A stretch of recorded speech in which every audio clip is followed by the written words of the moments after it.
Well, good Yentif.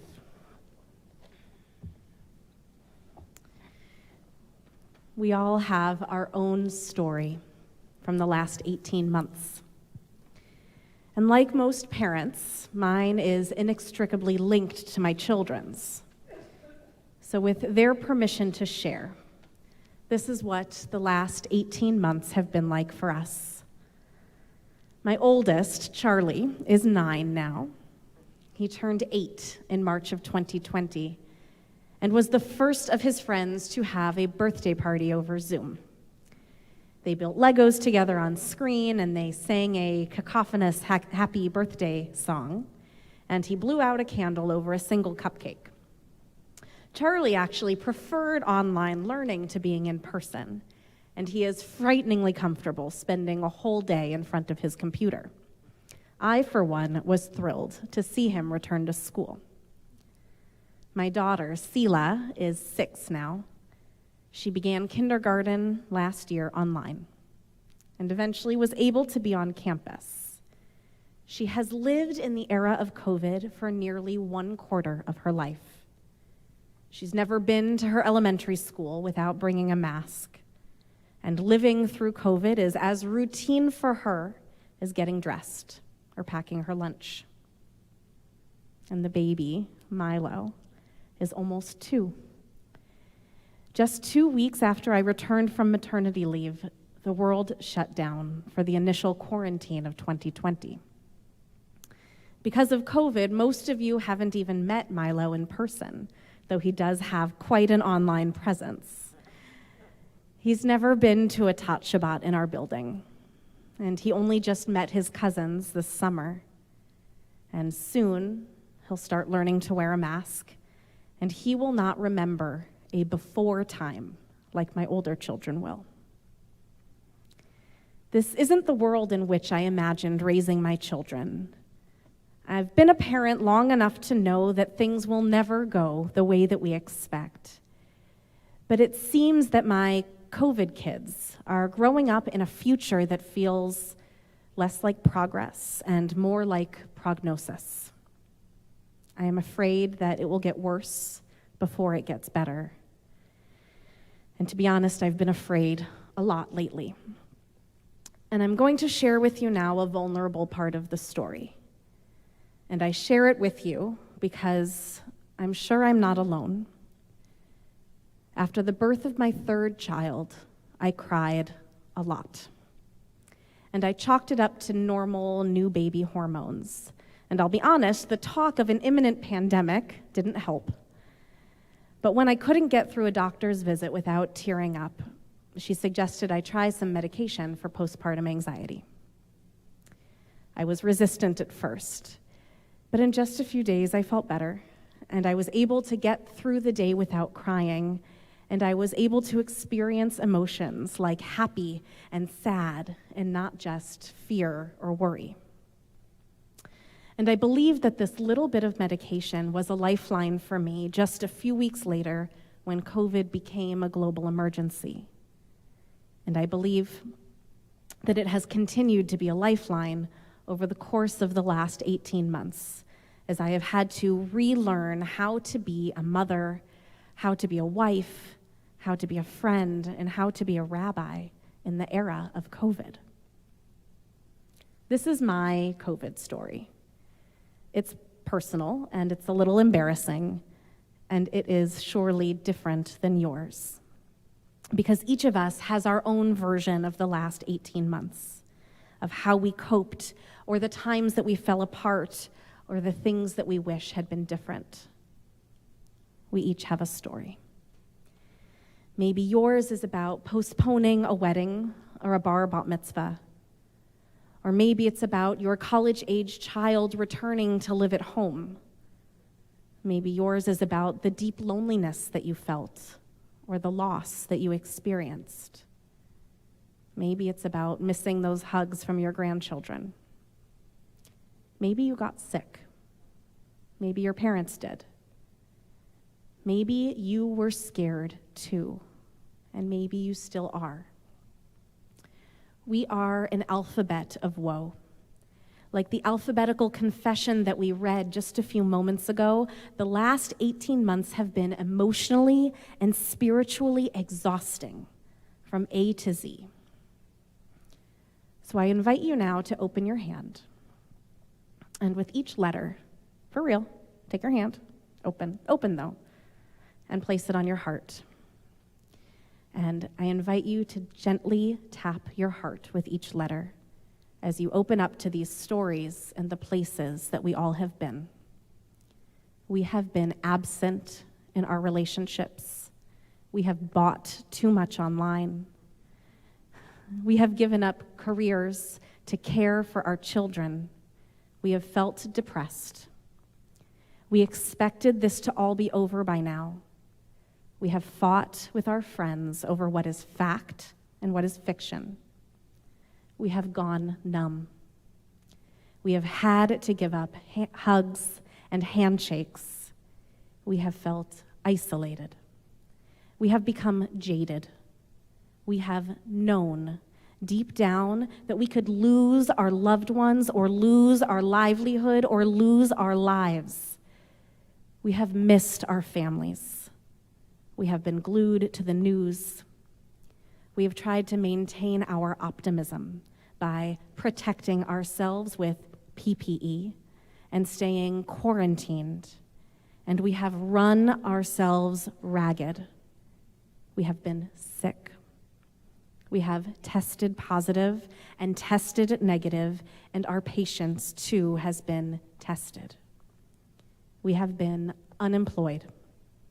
We have hesitated to get vaccinated.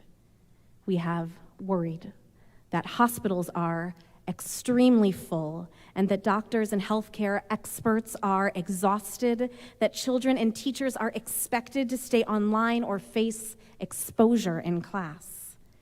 And meanwhile, we are yearning for yesterday because we are so sick of Zoom. I tap my chest and I feel my heart breaking. I didn't expect you to laugh. I thought this would be a sad part. See, but now with my own mental health managed, I can tell you these stories from the last 18 months without crying. But I will admit that sometimes it almost feels like cheating because the last 18 months have earned our tears, and the last 18 months warrant these broken hearts. We began our Kol Nidre service tonight with a psalm. Or Zarua la tzadik ul yishrei lev simcha. Light will be sown for the righteous, and joy for the upright in heart. And we have been so righteous with our masks and our distance and our vaccines, and we have tried to be so upright in these careful choices. But we are ready to feel joy, and we are ready to see that light at the end of this very long tunnel. I often hear that we need to get back to normal. And for a little while, it almost felt like we would. This desire for normal, for regular, for going back is our deep, real yearning. But like the Yom Kippur story of the toothpaste that gets squeezed out of the tube and can't be put back in, or the feathers that get shaken free from a pillowcase and then carried away on the wind, I'm not sure that we can ever really return to life as it was. Because these last 18 months and the next one, they are a part of us now. And we can't go back to who we were before. We are all healing differently.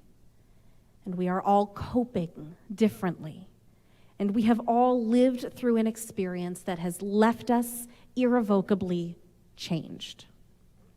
Whether we've been sick or stayed healthy, whether we've gone out or stayed in, whether we are here tonight or whether we're at home online, whether we feel changed or whether we feel the same, the world has changed, and we aren't going back to normal because normal has changed. And to me, a person who is perhaps a bit anxious to begin with, that feels very scary. Professor Gilad Hirschberger calls this collective trauma. Collective trauma is a cataclysmic event that shatters the fabric of society. It's not just a loss of life, but a loss of meaning.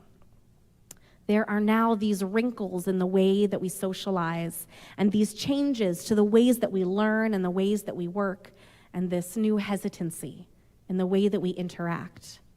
And none of it is quite the way it was before. When the vaccine was still new and folks were just beginning to do regular things like restaurants or synagogues or grocery stores again, Dr. Betsy Stone, a psychologist and adjunct professor at Hebrew Union College, explains how what was once normal no longer is. Each step of COVID-19 has brought trauma to us. We have learned new behaviors, masks, Instacart, hobbies. We have adapted and readapted. It's been exhausting. I often describe resilience as a rubber band, she says. It returns to its original shape after we stretch it, but the repeated or continuous stretching decreases the elasticity, and after a long stretch, it cannot recover its original shape. We have been changed deeply and permanently in ways we cannot yet articulate. She continues, we've learned important lessons. Some relationships have deepened and some have sidelined. Kids have gotten closer to their siblings and parents. Some of our kids are happier in virtual school.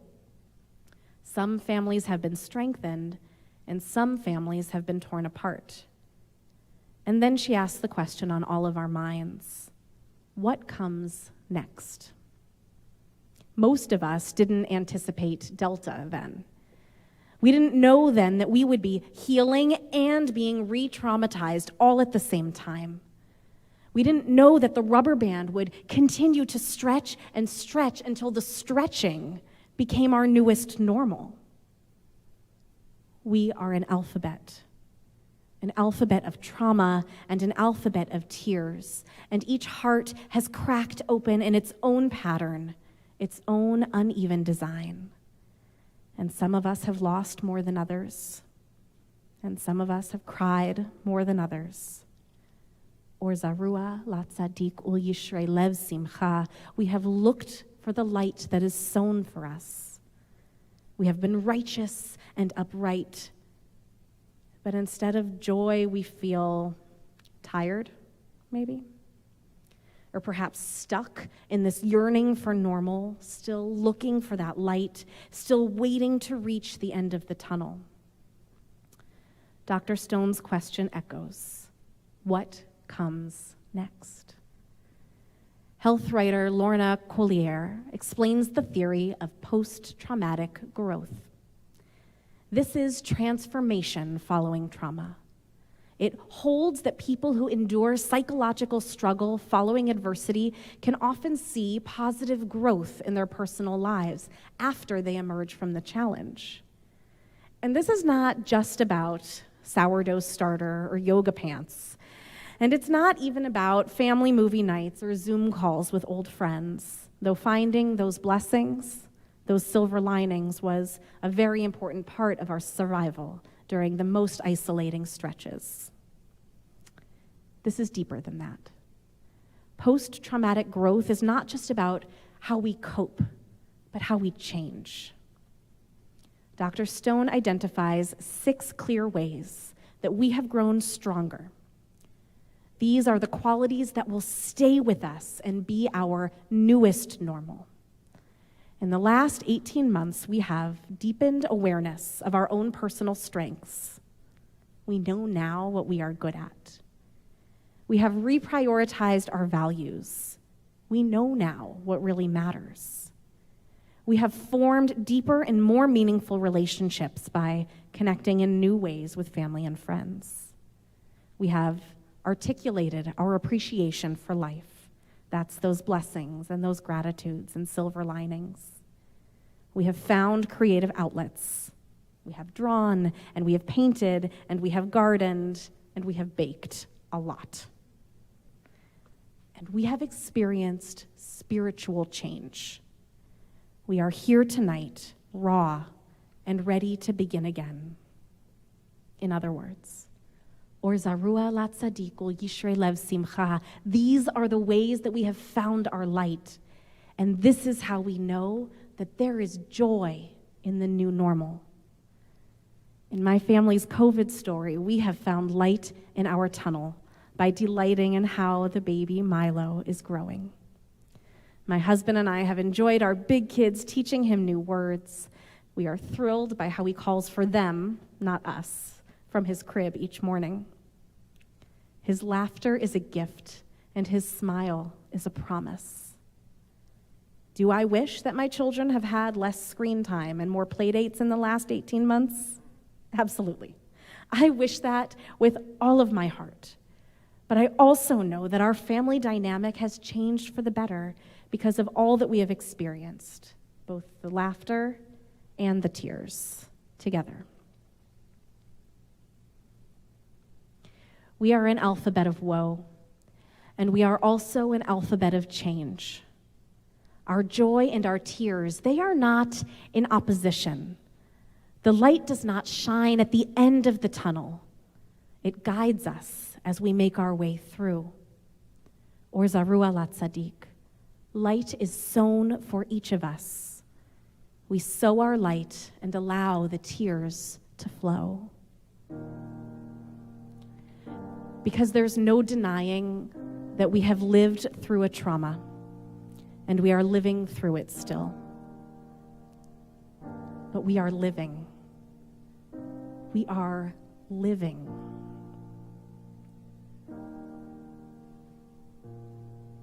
When you try your best, but you don't succeed. When you get what you want, but not what you need. When you feel so tired that you can't sleep. Stuck in reverse.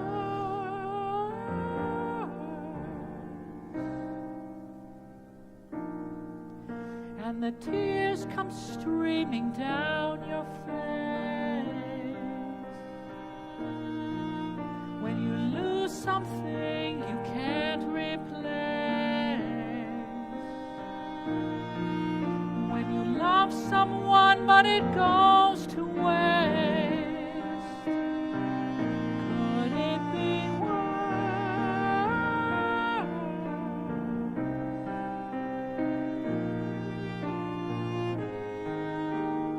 light will guide you home and ignite your bones, and I will try to fix you.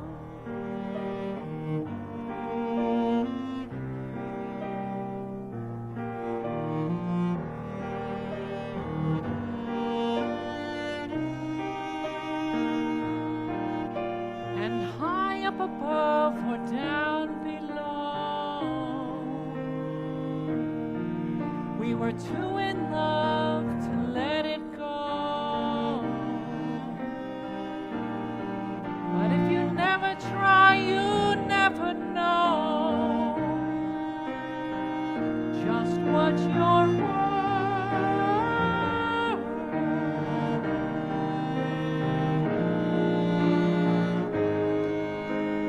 Lights will guide you home and ignite your bones, and I will try to fix you.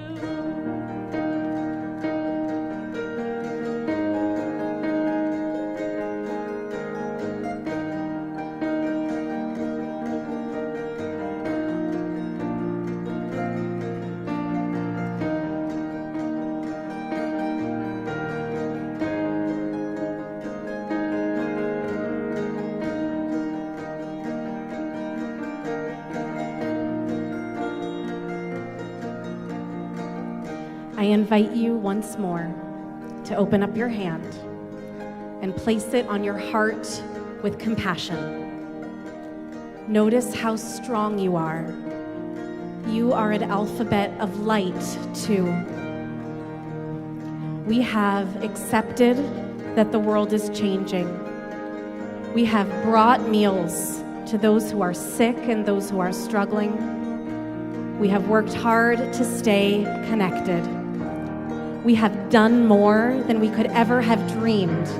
Each and every one of us has made it a point to be here now. We haven't traveled far, but we have gone deep.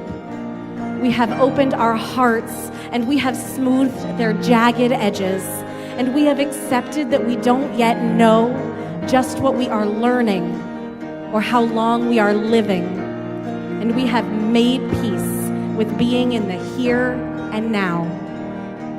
We have been overwhelmed, and we have felt paralyzed, and we have had questions, so many questions, and not all of the answers have been revealed. But let's notice the ways that we have stretched. Let's notice how hard we all have tried to push past the ugliness in the world. We have gotten our vaccines, and we are waiting for the moment when we can all say how extremely glad we are to see you, and not just on Zoom.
Sing to each other. So let us join together in these final words.